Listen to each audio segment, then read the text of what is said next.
Halo para pemirsa Mimbar TV Desa Merdeka.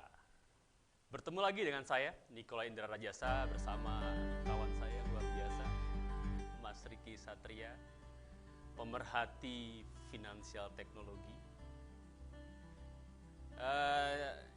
Jangan tertipu sama tampilannya, otaknya nih yang luar biasa gitu kan. Kalau tampilannya sih santai tapi serius tapi santai ya Mas? Sersan. Sersan. Sersan. Mas Riki, Iya. ini seru nih. Eh, Selagi orang-orang masih seru dengan satu dan dua, ya kan? Menurut saya ada perkembangan yang luar biasa loh Indonesia itu. Indonesia itu katanya 60 juta unbanknya sudah bisa menerima fintech. Betul nggak sih Mas Riki? Ya. Ini kalau kita lihat sekitar 3 tahun belakangan Ya, marak muncul fintech. siap. Jadi fintech ini sebetulnya kan perusahaan, ada yang startup, ada yang existing, mengadopsi teknologi, mencoba memberikan layanan finansial maupun payment yang oleh incumbent belum banyak dikembangkan. Ah, Incumbent umumnya adalah bank dan sejenis. Jadi melihat kondisi Indonesia yang masih banyaknya unbank, ini peluang. Negaranya terbantu, masyarakatnya terbantu, ekonominya terbantu, intinya banknya juga terbantu. Jadi fintechnya berkembang. Di sisi lain, masyarakat kita itu juga banyak generasi mudanya atau generasi yang berumur produktif 18 tahun ke atas yang lahirnya bukan melihat bank, lahirnya melihat smartphone, smartphone ya. lahirnya melihat aplikasi. Nah, aplikasi di dalamnya macam-macam, ada juga membantu layanan pembayaran. Saat ini sangat tumbuh cukup signifikan. Makanya nggak salah kalau 60 juta sudah bisa menerima layanan fintech. 60 juta loh, kawan-kawan semua, 60 juta orang unbank sudah bisa menerima layanan fintech. Nah, di 60 juta tadi, tahu nggak Mas, berapa sih kira-kira uang yang beredar dari di fintech ini setelah di 60 juta orang yang menerima fintech ini? Ya, kalau kita misalnya asumsikan aja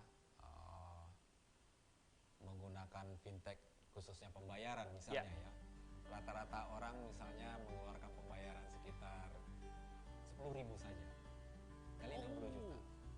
Contoh simpel, kita order transportasi Ya. ya, atau order makanan minimal 10.000 lah kali 60 juta. Atau mungkin nggak semua terlayani, ambil aja 10 juta sehari misalnya. Bayangkan berpadu perputaran di ekonomi Wow, Indonesia tuh. Indonesia. Tuh ya. Itu baru masalah pembayaran. Bagaimana kalau frekuensinya dalam sehari 2 kali, atau seminggu 7 kali, atau minimal sebulan setiap hari sekali 30. Akhirnya data pembayarannya ke tracking. Ya. Tracking data pembayaran yang bisa dimanfaatkan untuk misalnya layanan produk lain. Contoh paling simpel adalah minta kredit. Oh. Jadi dulu orang kalau minta kredit hanya taunya kan kalau nggak bank, koperasi atau tengkulak. Ya. Sekarang kebukalah alternatif lain, fintech juga memberikan layanan financing, pembiayaan. Dan itu muncul sekarang. Nah, idealnya seperti bank, dia harus tahu si nasabah itu seperti apa, biar dia memberikan pembiayaan, ujung-ujungnya dibalikin. Betul. Nah, gimana cara mengurangi risiko agar orang itu default atau tidak dibayar itu turun? Data pembayaran itulah yang membantu orang ini possible nggak dikasih pembiayaan ke depan. Jadi taruhlah dia rutin bayar, misalnya order transportasi, order makanan, bayar listrik, beli token listrik misalnya setiap bulan tanggal 15, belinya 100.000, kemudian beli pulsa setiap bulan rata-rata misalnya 50.000. Ini data sebetulnya data yang kaya digunakan oleh teman-teman yang mau memberikan pembiayaan. Jadi data ini berbicara lebih. Ini seperti data digital footprint yang bisa membantu teman-teman fintech pembiayaan untuk meyakinkan orang ini layak loh dikasih uang. Ngelihat cara pembayarannya, ya kira-kira dia dapat pembiayaan sekian. Terus possibility-nya muncul. Yang selama ini pembiayaan itu dihindarin oleh bank. Ini peluangnya besar bagi unbank. Termasuk juga dibikin kombinasi produk finansial, misalnya pembiayaan digabung dengan asuransi. Asuransinya nggak usah bikin form yang tebal lagi, baca tanda tangan yang butuh waktu. Dengan secara digital orang bisa dapat asuransi langsung. Misalnya 100 perak untuk cover asuransi rumah, asuransi motor, macam-macam. Itu bisa dibuat. Ternyata apa yang terjadi di Indonesia ini membuka banyak peluang baru ya? Oh, banyak peluang baru. Bagi si contoh pengusaha kecil, ini kebuka peluang kalau dia main digital. Dia menerima pembayaran secara non tunai. Kalau pembayaran diterima secara non tunai, akhirnya perputaran penjualannya, salesnya untuk periode tertentu itu ketangkep.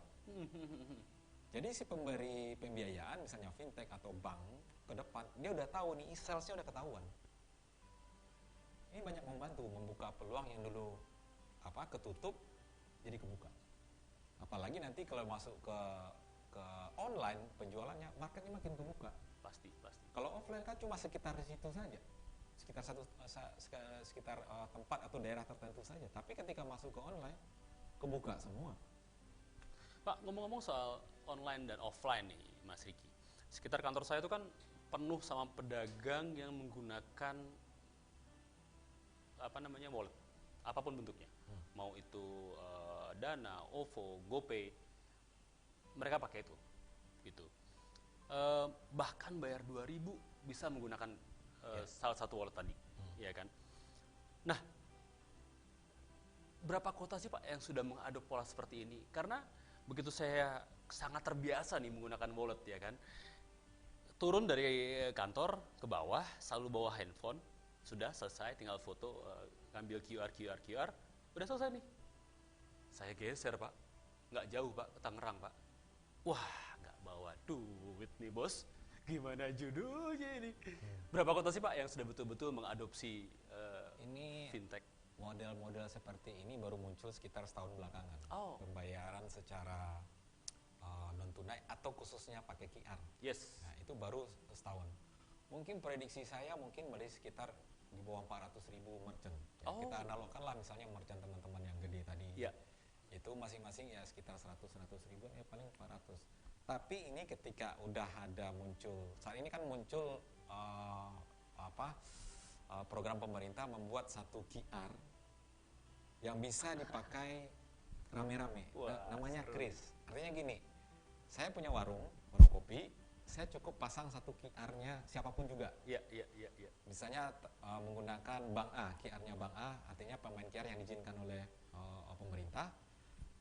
Nasabah OVO, customer GoPay, customer Link, customer bank ini, pemain uang elektronik ini, di sisi merchant dia cukup punya satu QR. Nggak perlu ada QR-nya si GoPay, QR-nya Link, QR-nya Dana, QR-nya Bank Mega, QR-nya BCA, QR-nya Mandiri, yang akhirnya ada parade QR di merchant itu. Setuju.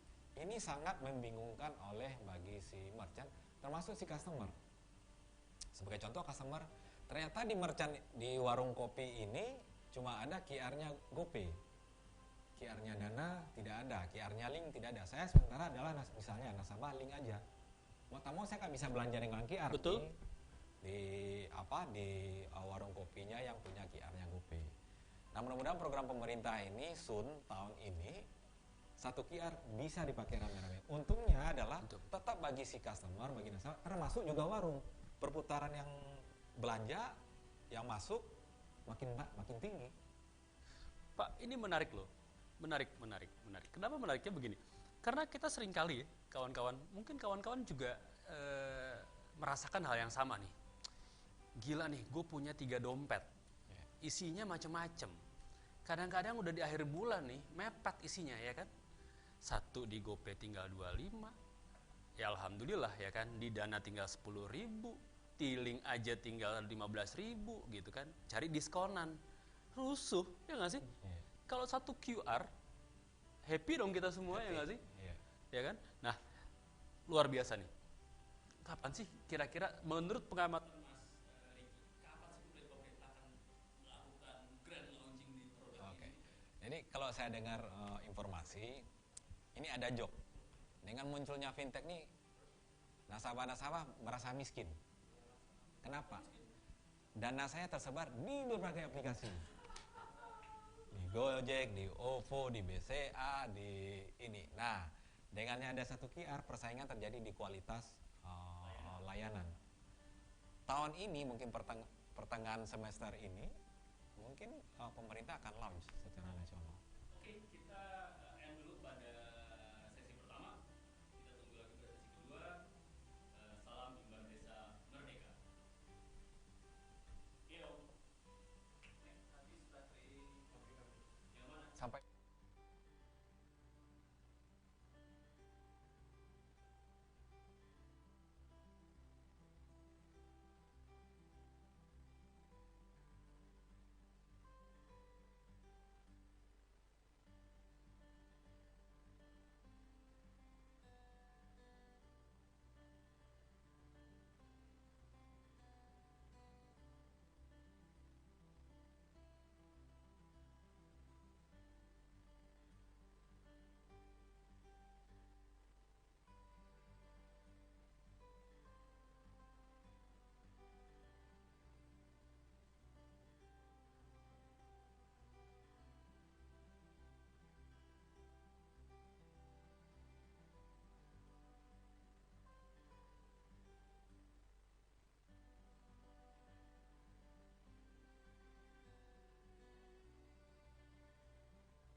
Ya, selamat datang kembali di Mimbar Desa Merdeka. Masuk segmen 2 nih. Mas Riki, tadi kita baru melakukan pemanasan nih kan. Nah, pertanyaannya gini nih. Apa aja sih keuntungannya si customer sekarang dengan hanya satu QR untuk semua? Oke. Jadi dengannya adanya satu QR ini sebetulnya yang menerima manfaat tuh banyak. Yang jelas customer, si penyelenggara, Ya, termasuk bank kalau bukan penyelenggara, termasuk masyarakat secara umum, termasuk pemerintah. oh, oke. Ujungnya juga di ekonomi. Ya. Sekarang kita ngomong sisi customer. Sisi customer saat ini karena sifatnya QR-nya masih satu, akhirnya merepotkan sisi customer. Betul. Ya kan? Tapi dengan satu QR dan mungkin ke depan terjadi bisa QR itu untuk transfer, kita yang punya uang misalnya di Dana pengen menggunakan GoPay karena mungkin event tertentu, kita bisa transfer. Saat ini kan nggak bisa. Iya. Hanya di internal aja. Ya. Nah, kita bisa lakukan seperti itu. Bagi si customer adalah seperti ini. Ini memudahkan saya untuk belanja. Betul.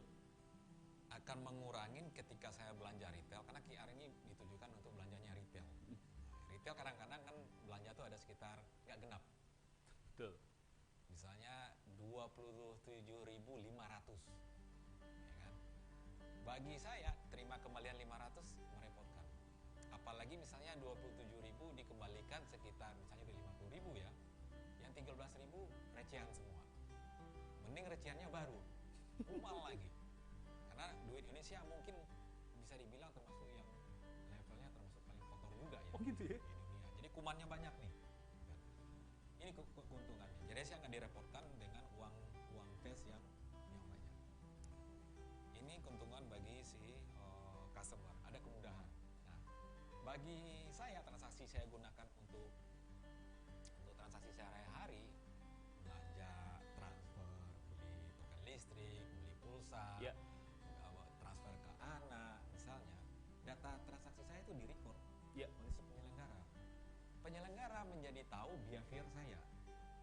One day si penyelenggara menyediakan layanan produk dan servis lain yang cocok buat saya, itu menjadi kebuka. Ya simplicity mungkin pembiayaan saya butuh uang untuk konsumsi atau kebutuhan itu terbuka jadinya. Mereka percaya ke saya karena saya nasabah yang loyal, transaksinya dapat track kebiasaan seperti apa, dia percaya. Kedua dari sisi merchant, dengan satu QR, parade QR berbagai pemain udah tidak ada. Pasti. Mirip yang terjadi saat ini parade EDC. Betul. Ya, merepotkan. Kalau dengan EDC pasti langganan data. Betul. Butuh langganan listrik. Betul. Kosnya tinggi. Pasti. Ya kan? Dengan satu QR, ya, semua bisa terima. Saya happy. Saya tinggal menerima notifikasi dari GoPay, dari Oppo, dari Link, dari bank ini, bank itu, permainan ini, permainan itu. Transaksi saya melonjak daripada satu-satu. Dan kedua, transaksi saya itu jadinya apa? Termonitor juga. Mereka bisa melihat juga sales penjualan saya dalam periode tertentu yang bisa dia gunakan juga in case saya juga butuh pembiayaan working capital untuk warungnya saya atau tokonya saya. Ya. Itu kebuka. Termasuk mungkin kita bisa tambah, bisa nggak tambah produk lain asuransi. Jadi bagi si merchant ini peluang. Saya bisa terima kredit pembiayaan pun tanpa harus datang ke kantor. Betul. Apa kalau saat ini kan kita harus datang ke kantor, ngisi form macam-macam. Ya. Sekarang bisa 5 menit, 10 menit atau ya kurang dari sejam bisa terima pembiayaan. Kemungkinan besar itu bisa terjadi dan di negara lain sudah terjadi. Oh ya. Ada namanya contohnya di Afrika emergency loan. Emergency loan ya, Pak? Ya. Dia nggak mikirin apa-apa. Simplicity-nya saya udah jadi nasabah provider itu 6 bulan. Dia udah tahu dalam 6 bulan seperti ini saya akan dikasih pembiayaan misalnya 4 kali dari rata-rata pembiayaan transaksi saya dalam sebulan. Sangat helpful. Itu contoh possibility-nya bisa terjadi. Itu bagi si merchant dan bagi customer directly. Nah, indirectly-nya contoh bagi merchant tadi ya. Karena kebuka pembayaran non tunai dan mungkin penjualannya online, market jadi terbuka luas. Ketika terbuka luas artinya saya harus menyediakan stok lebih banyak. Dengan lebih banyak artinya saya butuh working capital. Dengan pembayaran yang lebih banyak, working capitalnya tersedia, saya butuh bayar si supplier lebih cepat. Saya bisa bayar dengan online-nya juga. Possibility itu jadi kebuka. Ekosistemnya jadi kebuka. Jadi kalau ini kebuka di ekosistem artinya supplier saya juga bisa menambah operasionalnya dia, bisnisnya dia. Kemudian perusahaan transportasi juga berkembang, akhirnya ekonomi setempat juga berkembang. Secara nasional beberapa tempat kebuka model bisnis seperti ini, secara nasional ekonomi itu berkembang. Nah, teman-teman jadi menarik nih, begitu terbuka banyak kemungkinan, ya kan? Ini kan menjadi sebuah dorongan ekonomi baru nih, ya nggak sih? Yang tadinya warung ayam lah, satu warung ayam gitu kan, wah isinya 100 ayam nih, semua tahu, ya kan?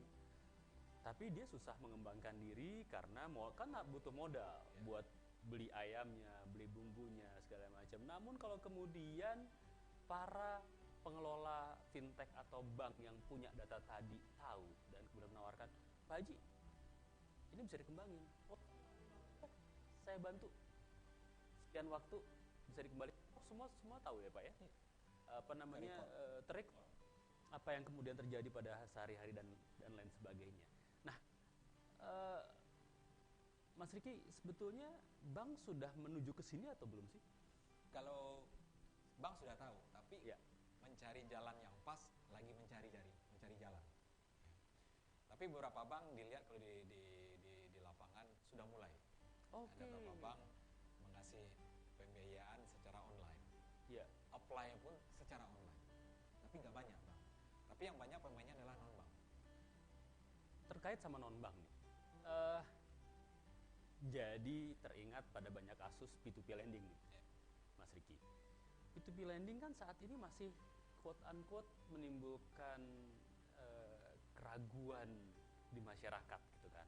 Yang isunya, wah saya nggak pinjem diteleponin, atau yang pinjem bukan saya yang ditagih, saya yang di WhatsApp segala macam. Safe nggak sih environment ini kemudian? Ini apa yang terjadi belakangan? Yang minjam si A, yang diteleponin adalah teman-teman si A sekeliling, saudara. Itu dia. Case ini terjadi di Cina. Oke. Pola seperti ini terjadi di Cina karena ketika kita register, ada yang ditik atau diklik di aplikasinya, boleh nggak saya dapat ke kontak listnya? Betul. Sebetulnya ini yang belum banyak dipahamin, termasuk oleh regulator. Ini kan seperti lending experience. Bagaimana behavior dari fintech lending ini. Betul. Case ini terjadi di Cina, harusnya di close. Nah, di kita pun itu udah di close. Memang ada pengalaman pahit, tapi nggak memudar. Ini adalah proses bagaimana mencari jalan yang pas. Nah, akhirnya nanti yang dibutuhkan adalah customer-nya juga.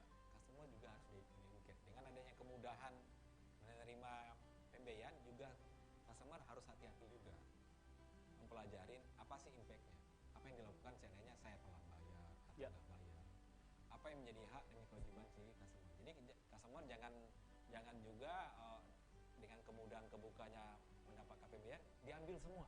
Betul. Jadi harus juga mengukur diri, saya tuh butuhnya berapa sih. Kalau butuhnya memang sekian, ya minta sekian, jangan ada tambahan. Saya minjam segini, nanti saya beli buat mobil, buat motor, buat jalan-jalan, buat ini. Padahal untuk modal kerja sebetulnya adalah segini, ngambilnya segini.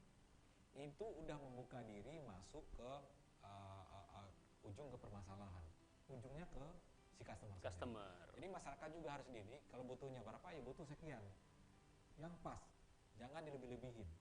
Ukurlah kemampuan, saya mampu nggak untuk bayarnya. Karena memang rata-rata beberapa fintech memang bunganya masih cukup tinggi. Karena itu komposit dari kemudahan. Betul. Komposit dari dia tidak tahu betul customer-nya seperti apa. Beda dengan bank. Bank kan sangat detail cara menganalisanya. Sehingga dia bisa sedikit menurunkan bunganya. Sementara si fintech tidak terlalu banyak informasi yang dia punya, hanya data transaksi. Ini akhirnya dikomposit dengan return yang lebih tinggi. Dengan asumsi ada sekian yang default, bisa dikomposit dengan berapa nasabah yang baik. Nah, kembali ke soal environment tadi nih, Mas Riki. Kedepannya dengan adanya program pemerintah ini, apakah kita akan melihat bank akan banyak masuk ke area fintech ini atau tetap didominasi oleh para pemain-pemain besar? Sebetulnya ada dua model. Tiga sebetulnya. Bank compete dalam arti dia mencoba mengadjust bisnis model, culture, dan strategi.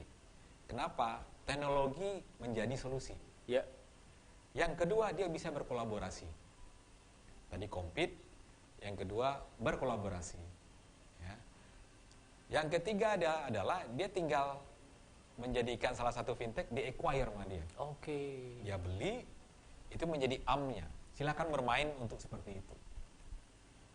Nah, sepertinya nanti ke depan bank akan melakukan hal ini. Pilihannya seperti itu. Saya compete, saya berkolaborasi, atau saya acquire beberapa fintech yang menurut saya ya worth it. Dan itu terjadi, sekarang terjadi. Berapa bank melakukan hal seperti itu? Kalau melihat possibility-nya kan gede ya. Dan sayangnya yang baru mengadop ini adalah wilayah perkotaan. Itu pun bukan belum seluruh kota. Even Jakarta pun nggak semua orang Jakarta, nggak semua merchant Jakarta kemudian bisa mau mengambil ini, gitu kan. Apalagi yang merchant-merchant pedagang kaki lima dan lain sebagainya, yang justru sebetulnya kalau saya tadi nggak salah adalah bagian dari sasaran yang diinginkan. Nah, kemudian di luar kota-kota besar, menurut Mas Riki, pengamatan Mas Riki nih, apa sih pemerintah lakukan untuk itu, untuk di luar kota-kota besar? Karena yang harusnya dengan opportunity tadi bisa dikembangkan, kan desa-desa, wilayah-wilayah lain, wilayah-wilayah yang betul-betul unbanked, yang betul-betul jauh dari bank-bank yang memang menjadi perputaran ekonomi, perputaran uang gitu. Menurut Mas Riki, ke depan pemerintah akan melakukan apa sih? Jadi sepertinya ada muncul istilah baru namanya ekonomi keuangan digital. Itu sebetulnya tidak mengenal tempat. Mau di daerah, mau di kota, mau di urban, mau di suburb. Hanya fase untuk pengembangannya itu ngelihat kondisi. Biasanya ini teknologi mengikuti bisnis. Iya, betul. Isu dari masalah fintech ini atau layanan menggunakan teknologi ini hanya isu masalah di people. People dalam konteks dia tahu nggak, dia berani mencoba nggak. Nah, komunikasi dan teknologi bisa menyembatani hal seperti ini. Informasi terbuka luas.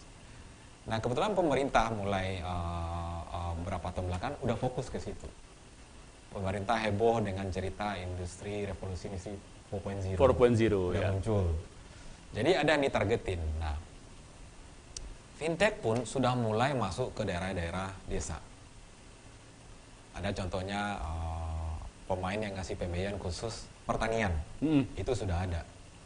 Ada yang masuk ke daerah nelayan juga ada, walaupun scale-nya masih kecil. Tapi ini ke depan ini makin marak. Mungkin saat pertama mulainya di kota karena memang infrastrukturnya bagus, terutama infrastruktur telekomunikasi.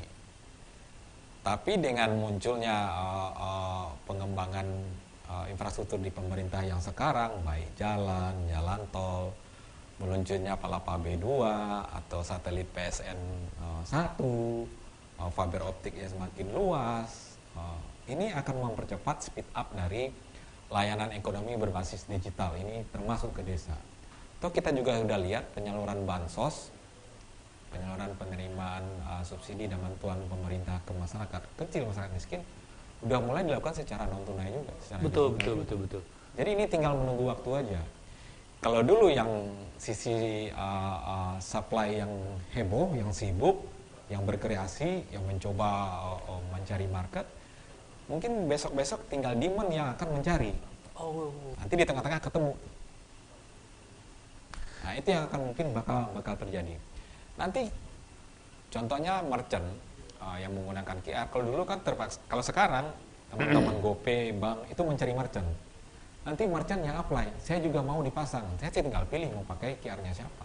Itu bakal terjadi nanti. Mas, ini membuat imajinasi menjadi luar biasa nih.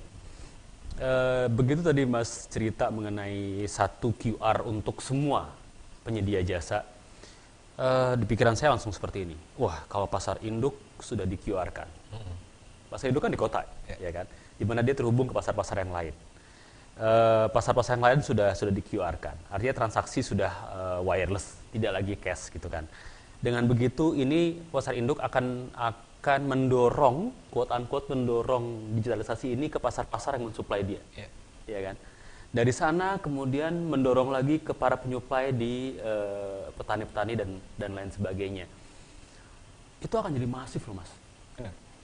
Akan jadi masif. Nah, ini kan apa ya? Mimpi nih. Pertanyaannya nih, Mas Riki. Kawan-kawan di desa itu kan kawan-kawan cash ya. Cash basis gitu loh, Mas. Cash basis. Dia datang, dia jual nih hasil pertanian, dia terima uang, dia bayar gitu. Ada sesuatu nggak yang kemudian pemerintah lakukan untuk menjangkau titik yang sebelah sana ini, Mas? Titik terjauh di mana itu sebenarnya cash basis transaction gitu loh. Jadi secara overall sebenarnya pemerintah bukan mengambil kebijakan bahwa semua transaksi di Indonesia itu harus non tunai. Ya. Ini another option, Ya. mengawini yang cash tadi. Betul.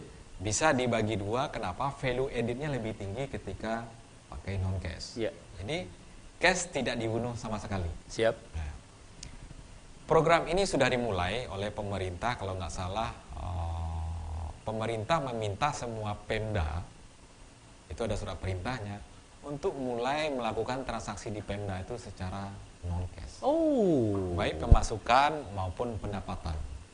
Macam-macam caranya, terserah apakah transportasi di kereta api di daerah, apakah parkir, apakah restribusi pasar, atau apapun lah.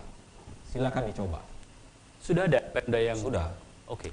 Misalnya di Jogja, di Jawa Timur, banyak Pemda terutama yang di Jawa, dan berapa kayak seperti di Sumatera Selatan, Sumatera Utara, itu udah mulai.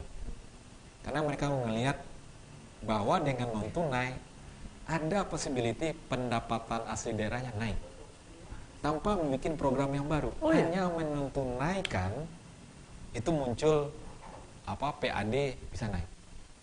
Kok bisa sih, Mas Riki? Karena dengan tunai, salah satu isunya adalah dengan tunai tingkat kebocoran itu tinggi. Oh, oke, betul. Simplicity-nya parkir, ya, parkir. Parkir rata-rata itu kan bayarnya tunai. Ya, betul. Di Jakarta. Pemda itu tidak tahu berapa sebetulnya jumlah parkir yang dibayar dengan cash. Tapi dengan sebagian dimulai non tunai, itu naik. Itu kenyataan. Di Pemda Jakarta mungkin ada dibilang 400% naik pemasukan dari sisi parkir. Wow. Tanpa bikin nyari sumber PAD yang baru. Hanya menunaikan saja, karena kebocoran jadi hilang. Itu salah satu keuntungan bagi Pemda. Jadi transparansi itu kelihatan, governance pun mulai terjaga. Nah, selama non tunai. Pernah baca sebuah program yang dibikin oleh Kang Emil nih di Jawa Barat. Satu desa, satu perusahaan. Terus Kementerian Desa juga mendorong adanya BUMDes, ya kan? Masalah yang dihadapi oleh kawan-kawan di desa, waktu dia masuk ke area digital nih, Mas Riki, pembinaan atas kualitas, atas ketersediaan barang dan lain sebagainya ini kan bukan apa ya, mereka tidak terbiasa dengan volume gitu, tidak terbiasa dengan menjaga kualitasnya. Tiba-tiba begitu, craftnya bagus nih, banyak yang beli, bingung, ya kan? Makanannya enak nih, keripik dibungkus, dikirim, anjir bos, ya kan? Nah, apakah kemudian program-program pemerintah daerah, pendirian BUMDes, satu desa satu perusahaan ini akan banyak membantu perpindahan dari transaksi offline ke online dari masyarakat desa nggak sih? Sebetulnya kalau ada program pemerintah tertentu yang terkait dengan masyarakat dan retail, contoh bikin koperasi di satu desa. Ya. Koperasi kan macam-macam, ada simpan pinjam, ada yang umum. Ya. Di koperasi bisa belanja. Atau programnya Pak Emil, satu PT, yang mengakomodasi produk di satu desa. Ketika ini didon tunaikan, memang ada konsekuensi. Karena dengan non tunai, dengan ada koperasi dengan PT, berarti sistem produksinya menjadi lebih teratur. Ya. Produksi lebih teratur, strategi marketingnya masih lebih luas. Ya. Karena udah dikelola secara korporasi. Konsekuensinya adalah sustainabilitas dan kapabilitas harus naik. Betul. Nah, pemerintah di beberapa kementerian udah punya program seperti itu. Contoh Bank Indonesia, Kementerian Koperasi, beberapa kementerian termasuk perindustrian, perdagangan punya program untuk membantu bagaimana bikin packaging yang bagus, bagaimana cara membungkus, cara marketing yang pas, bagaimana cara menerima payment secara non tunai, bagaimana cara mencatat di pembukuan sales dalam sebulan. Itu ada programnya. Bahkan simplicity-nya tanpa dibantu oleh pemerintah, belajar secara online pun itu ada. Betul. Ada cara petunjuknya, marketing yang bagus seperti apa, tinggal dicari. Mau berbahasa Inggris, mau berbahasa Indonesia, itu ada. Cara menerima pembayaran atau apply apapun itu ada, kebuka sekarang dengan teknologi. Tinggal dibalikan ke Pemdanya sendiri, ke masyarakatnya sendiri, ke koperasinya sendiri, ke PT sendiri, mau mencoba, itu aja. Mau mencoba. Ini kan Mas Riki, acara kami ini kan Mimbar TV Desa, di mana kami itu berusaha untuk memberikan inspirasi-inspirasi positif bagaimana sih memerdekakan ekonomi pedesaan. Menurut Mas Riki, start dari mana sih? Jadi, kalau kawan-kawan di desa mau tadi membuka peluang ini, membuat orang lain melihat desa tersebut, membuka pendana melihat desa tersebut dan marketnya tuh start dari mana, Mas? Saya tuh lebih, ini personal ya, prefer saya itu memang lewat suatu institusi. Oke. Misalnya koperasi. Ya. Kedua, BUMDes. Nah, koperasi ini sebagai wadah untuk bagaimana menata aktivitas ekonomi di suatu desa, PT ini. Misalnya simplicity satu desa itu udah harus punya data, saya punya uniqueness di mana? Ya. Saya punya sumber alam itu di mana? Ini akan saya explore, saya jadikan suatu produk yang akan saya jual offline dan online. Oke. Itu harus dilakukan lebih dahulu. Jadi istilahnya mapping. Mapping ya? Jadi scanning ekosistem yang ada di suatu desa. Apa sih kekuatan saya? Nah, misalnya ketemulah satu produk, kayaknya ini produknya A. Bagaimana produk A ini jadi lebih marketable? Dia bisa lakukan benchmarking domestik ataupun di luar. Produk ini seperti apa sih? Apalagi turunan produk yang bisa dibikin dari seperti ini. Ini harus dilakukan. Ketika Anda ketemu, sendiri melakukan, bisa juga minta tolong. Bisa minta tolong ke dinas, apakah terkait pertanian, ke dinas pertanian. Karena semua dinas sekarang punya program untuk ini. Even kalau mau masuk ke e-commerce, tinggal kontak ke teman-teman e-commerce, itu kebuka jalannya. Karena teman-teman e-commerce juga membuka bagaimana menjadi seller di e-commerce. Apa yang harus dilakukan, itu ada petunjuknya. Tinggal kita ikutin. Syaratnya cuma satu, mau mencoba. Siap. Oke, kawan-kawan semua, ini adalah akhir dari sesi kedua. Kita akan tutup dulu sesi kedua. Mari ditunggu sesi ketiga, sesi terakhir, di mana kita akan mencoba mesarikan apa saja sih hasil diskusi kita malam ini, yang kemudian apa sih yang bisa diambil oleh kawan-kawan di desa untuk untuk mengembangkan ekonomi pedesaan menggunakan teknologi digital. Terima kasih. Selamat malam. Mimbar TV Desa Merdeka.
telah menghimpun kita semua sampai nanti persahabatan kita.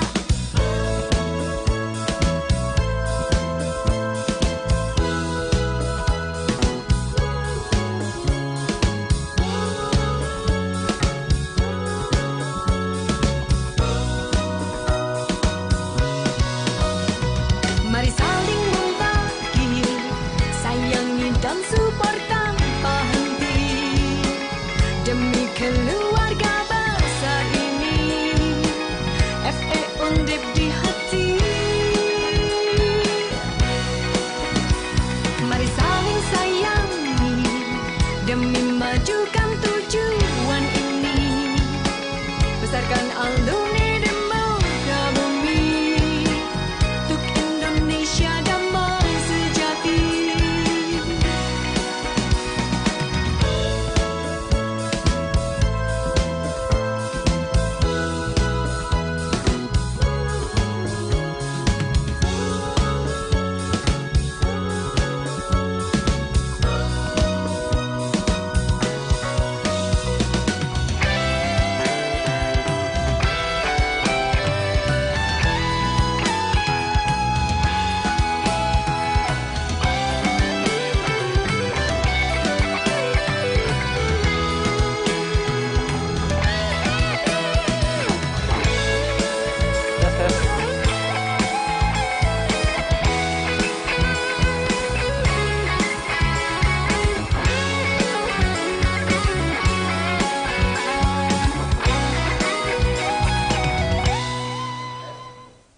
Masuk.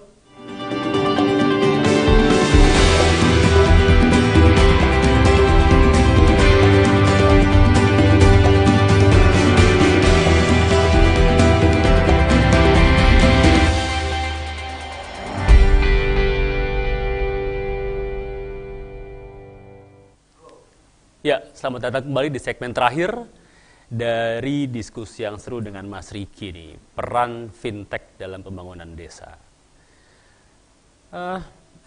Tadi kita udah bicara banyak soal opportunity nih Mas ya. Tadi Mas juga udah sampaikan mapping dulu, kemudian diskusi sama pemerintah daerah setempat. Namun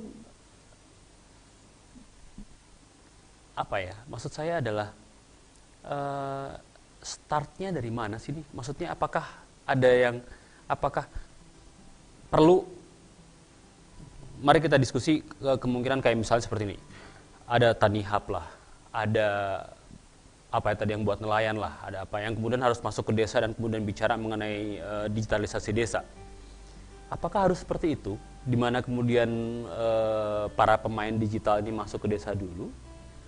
Atau memang kawan-kawan di desa ini bisa melakukan sesuatu, atau memang sebetulnya selama ini kekuatannya memang top down gitu ya, dari atas, dari pemerintah ke desa atau dari pemain digital ke desa.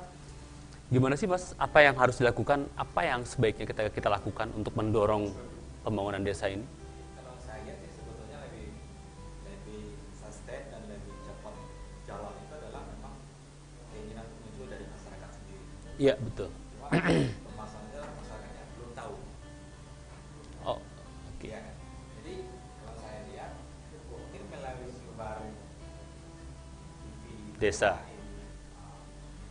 ini bisa menjadi trigger teman-teman itu mencari informasi lebih jauh. Bagi masyarakat desa yang sudah operasi sebetulnya itu sudah maju satu langkah.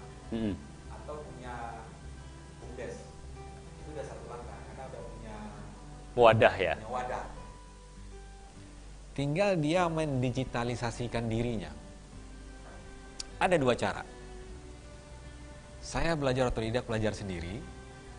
Sebetulnya itu bisa pelajarin karena akses informasinya terbuka luas. Di sini sebenarnya peran pemuda desa itu sangat berperan. Tidak harus mendatangkan suatu konsultan. Dia bisa belajar. Yang kedua, bisa menghubungi dinas setempat. Apakah dinas koperasi, apakah dinas perindustrian, atau dinas perdagangan, itu bisa hubungin. Yang ketiga, menghubungin para pemain ini. Oke. Paling gampang sebetulnya menjadi agennya bank.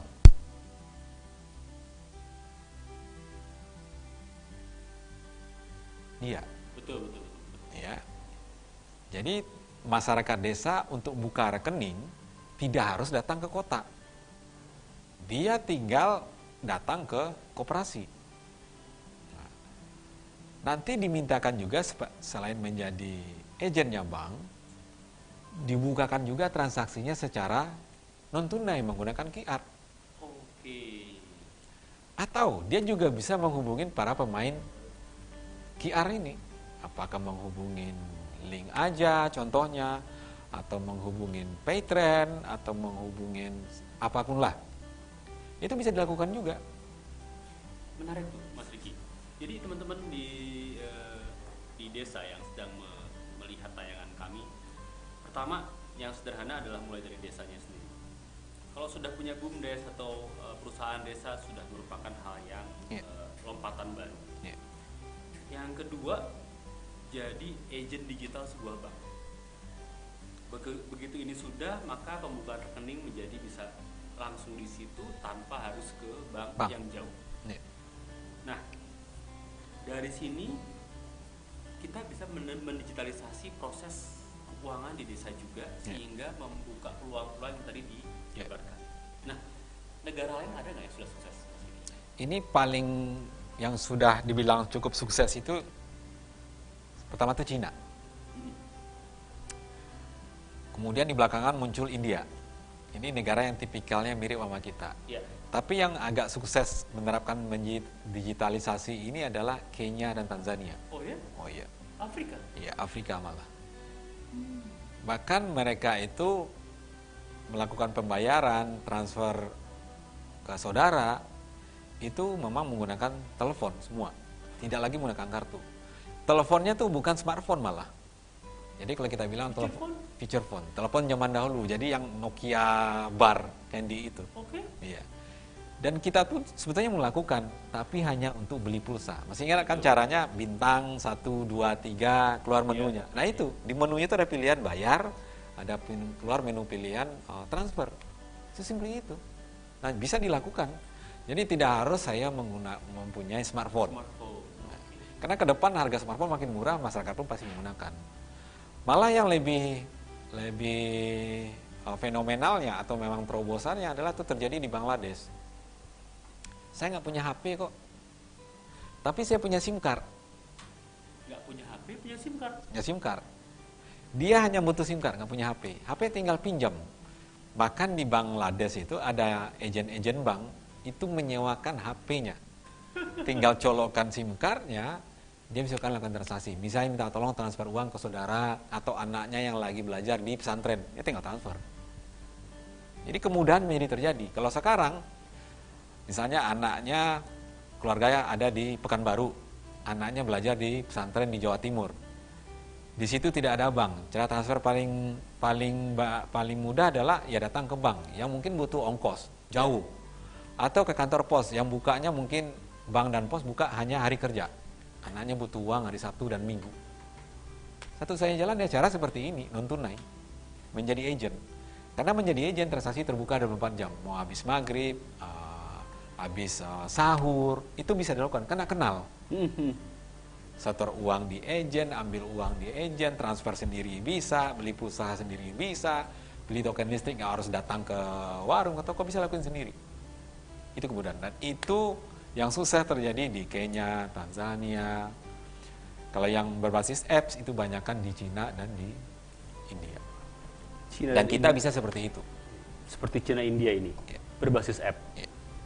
Atau berbasis seperti Tanzania dan Kenya menggunakan namanya USSD ya. Bintang 1, 2, 3 plus seperti itulah. Yang saat ini baru untuk beli pulsa. Nah, itu kita lakukan untuk belanja. Jadi belanja di warung apapun bisa menggunakan non tunai. Nah bagi warung, saya nggak perlu repot mencari uang kembalian. Betul. Itu kesulitannya kita kan, terutama di desa-desa uang kembalian yang kecil-kecil. Jadi terbuka, kemudahan itu terbuka bagi teman-teman di desa. Dan koperasi bisa juga lakukan seperti itu. Koperasi kan rata-rata punya mart, ya, Pasti, belanja. Ya mulai berkurang, mau bisa menerima layanan secara non tunai. Apakah mau pakai QR, kebuka. Mungkin QR yang harus dicoba, experience-nya dapat. Karena murah juga ya, Iya. tinggal naruh stiker, selesai. Selesai. Ya kan? Oh ya, jadi ini ada wacana nih buat teman-teman di desa juga. Buat teman-teman di desa yang banyak mengirimkan pekerja migran ke luar negeri, itu juga jadi peluang ya. Peluang. Karena bisa impor, bisa ekspor, di sana juga tahu dibutuhkan apa, di sini Betul. juga bisa mengambil barang dari sana. Jadi sebetulnya transaksi digital ini menjadi membuka lebih banyak lagi peluang-peluang baru ya. Karena dengan digital tidak ada batas negara. Betul, betul, betul. Apalagi nanti negara membantu membuka transaksi itu interkoneksi terjadi antar negara. Karena QR itu membuka peluang terjadi pembayaran transaksi antar negara. Contoh sekarang banyak warga negara Cina yang datang ke Indonesia. Ya, Kebiasaan mereka belanja adalah secara non tunai. WeChat ya. Bisa digunakan juga di kita. Oh, sudah boleh digunakan juga. Ya, jadi belakangan memang belum diatur, tapi pemerintah udah ngambil kebijakan untuk mengatur biar terdata jumlah para wisatawan ini masuk ke Indonesia dan data transaksinya bisa kita tahu. Nah, kita dengan melalui QR yang kemarin itu transaksi Cina tinggal menggunakan QR-nya Indonesia. Indonesia. Nah, tadi baru kebuka peluang bahwa di merchant bisa menerima QR dari pemain apapun. Iya, betul. Sekarang kebuka pemain internasional bisa belanja. Ya, menjadi kebuka ke depan. Oke. Nah, tren seperti ini, tren terbukanya transaksi antar negara ini, apakah kemudian hanya Cina, Indonesia dan juga sebaliknya, atau ASEAN sudah bisa seperti itu? Yang bakal cepat terjadi transaksi cross border itu mungkin Thailand, Singapura, sama Malaysia. Terhadap kita. Iya, saya dengar dari rilisnya BI, Thailand memang mengajak Indonesia untuk bisa saling menerima transaksi pembayaran penduduknya. Kemarin ada yang menginformasikan sedang mencoba pilot dengan Singapura. Bisa? Bisa. Jadi kebuka. Next muncul Malaysia. Jadi cross border, pariwisata, impor ekspor menjadi kebuka. Pelan-pelan menjadi kebuka. Oh, berarti teman-teman di desa yang mengandalkan pariwisata juga bisa mengharapkan bisa. hal ini dengan terjadinya one QR ini, satu QR untuk banyak transaksi ini bisa mendorong pariwisatanya ya. Bisa. Karena si wisatawan nggak usah nukerin uang lagi, dia tinggal scan QR-nya, pembayaran mungkin guide-guide tinggal dia scan gitu kan, nggak usah repot-repot, wah mana nih ada penukar money changer atau enggak. Wah, luar biasa luas ya. Bisa. Terbuka. Wow. Itu makanya disebut ekonomi keuangan digital. Nah, untuk di desa-desa yang kemudian nelayan nih, Mas Riki, ini kan kemudian paling akhir, mungkin saya salah sekali lagi, namun biasanya yang paling akhir ikut tertarik itu kawan-kawan nelayan, karena cenderung desa-desa yang sangat tertinggal. Nah, pemerintah sudah mendorong adanya bansos-bansos yang tidak lagi secara tunai. Apakah sampai ke titik nelayan itu sudah melakukan hal yang sama? Jadi bansos ini tidak melihat di mana. Yang dilihat adalah kriterianya memang kehidupan ekonominya memang harus dibantu. Nah, keinginan pemerintah menyalurkan dananya bukan melihat dia nelayan ataupun petani atau yang tinggal di kota gitu. Semuanya akan dapat. Hanya butuh requirement adalah infrastruktur. Tinggal pelan-pelan ini jalan. Mungkin dalam 2 tahun, 3 tahun ini semua penerima bansos baik di desa dan maupun di nelayan itu bisa terima secara non tunai. Hanya yang dibutuhkan adalah keterima non tunai, ekosistem non tunai di desa nelayannya juga harus kebuka. Ada agent, ada warung, ada koperasi yang bisa belanjanya juga non tunai. Soalnya menjadi percuma menerimanya non tunai, bingung. Betul. Kalau di ekosistem di sekitar desanya ternyata juga pembayarannya secara bicara tunai. soal ekosistem tadi, kan kita bicara handphone future phone, bicara handphone smartphone. Kedepannya mungkin nggak sih iktp menjadi e-wallet, Mas Riki? IKTP memang sudah ada teknologi dan sudah ada yang mencoba. KTP itu menjadi alat pembayaran. Ya. Bisa menjadi ATM, bisa menjadi uang elektronik. Ya. Isunya cuma satu, di isu legalitas. Oh. Di undang-undangnya memperbolehkan atau tidak. Karena KTP ditujukan hanya untuk ID. Betul, betul. Walaupun ada chips di situ, kapabilitas untuk menerima pembayaran bisa, tinggal ya di pemerintah apakah memperbolehkan atau tidak. Tapi possibility itu kebuka. Tuh banyak sekarang ID perusahaan sekaligus menjadi ATM dan alat pembayaran. Betul. Karena kembali lagi ke soal bagaimana mendigitalisasi ekonomi desa, semakin simple, semakin sederhana, semakin generik alat yang kita gunakan untuk transaksi digital akan semakin mudah diterima kan Mas Riki? Betul. Jadi mungkin kawan-kawan di pemerintahan kalau juga ikut melihat acara ini, mulai dong diwacanakan mungkin nggak sih IKTP menjadi alat pembayaran kita juga? Atau satu lagi nih Mas, wacana yang seru di Cina. Mereka udah mulai menggunakan face recognition kan sebagai pola pembayaran. Itu lebih sederhana lagi bukan? Iya. Saya tuh menerima informasi penerima bansos. Iya. Kan saat ini menerima pakai kartu. Betul. Bukan menerima pakai HP. Walaupun sebetulnya personalnya saya lihat lebih efisien tuh pakai HP. Kenapa? Kos untuk membuat kartu tuh mahal. Betul. Ya kan? Yang kedua, butuh PIN. Betul. Nah, banyakkan penerima bansos tuh suka lupa akan PIN-nya. Betul. Ya kan? Nah, kebuka peluang ketika menggunakan face recognition, apakah face atau biometrik, ya. Dan data ini pun udah ada di pemerintah. Betul.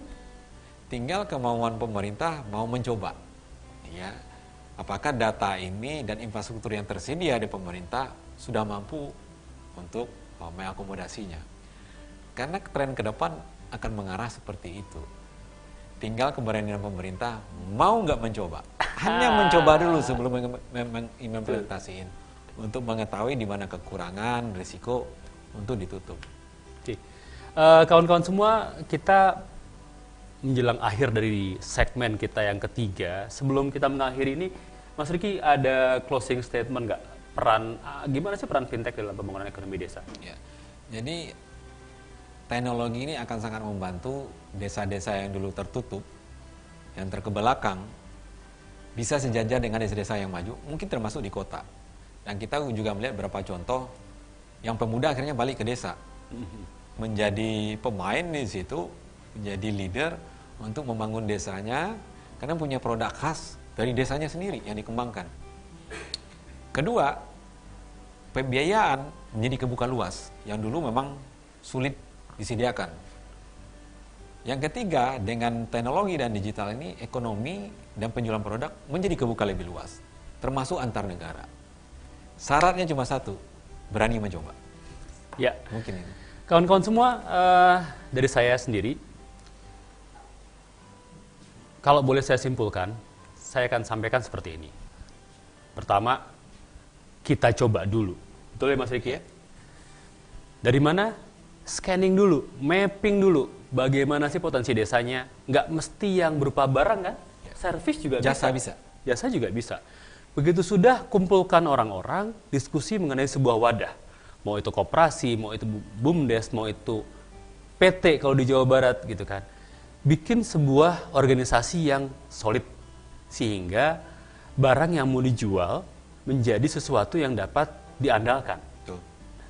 Yang keempat, mulai diskusi dengan pemerintah desa setempat, pemerintah daerah setempat. Apa bantuan yang bisa diterima?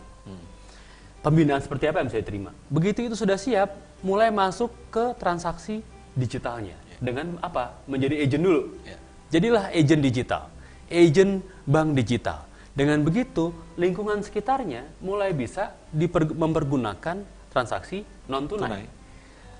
Jangan lupa, ada para penerima bansos nih yang sudah megang transaksi non-tunai. Ini bisa dimanfaatkan nih kawan-kawan. Artinya toko-toko kemudian bisa menerima transaksi non-tunai dari para penerima bantuan pemerintah juga. Betul. Jadi ekosistem dasar sudah ada nih. Betul. Nah, begitu ekosistem dasar sudah ada, maka pergerakan ini muncul. Kawan-kawan yang ada di BUMDes, di PT desa, di koperasi di desa, bisa mulai mencatat maaf, pergerakan keuangannya tercatat. Ini bisa dipergunakan untuk meningkatkan modal dari pemain bank. Karena mereka tahu nih transaksinya kawan-kawan semua, ya kan? Yang terakhir, kita go online. Benar. Kenapa terakhir go online? Begitu kawan-kawan online dan produknya diminati, maka akan dibanjiri oleh permintaan. Harus siap. Siap nih. Begitu itu sudah terjadi, maka kawan-kawan akan melihat pergerakan ekonomi yang luar biasa sebetulnya. Dan jangan lupa, begitu QR jadi satu dan antar negara bisa transaksi, kawan-kawan bisa melihat, mungkin bisa melihat transaksi bukan hanya dari Indonesia. Dan desa-desa yang mengandalkan wisata, di depan nanti sudah bisa melihat orang-orang bertransaksi menggunakan QR-nya masing-masing dari negara masing-masing yang datang ke desa kawan-kawan dan bertransaksi langsung tanpa harus mencari money changer. Ya kan? Luar biasa bagaimana ekonomi digital bisa mendorong ekonomi nasional sampai ke desa-desa. Kuncinya satu, tadi Mas Riki bilang, coba dulu perkara bagaimana nantinya, insya Allah pelan-pelan pasti ada yang bantu, pasti ada yang menolong. Dan dengan mencoba, kita tahu apa yang kita bisa, apa yang enggak. Sekian, kawan-kawan semua. Selamat malam dari Mimbar TV Desa Merdeka. Assalamualaikum warahmatullahi wabarakatuh.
Telah menghimpun kita semua sampai nanti.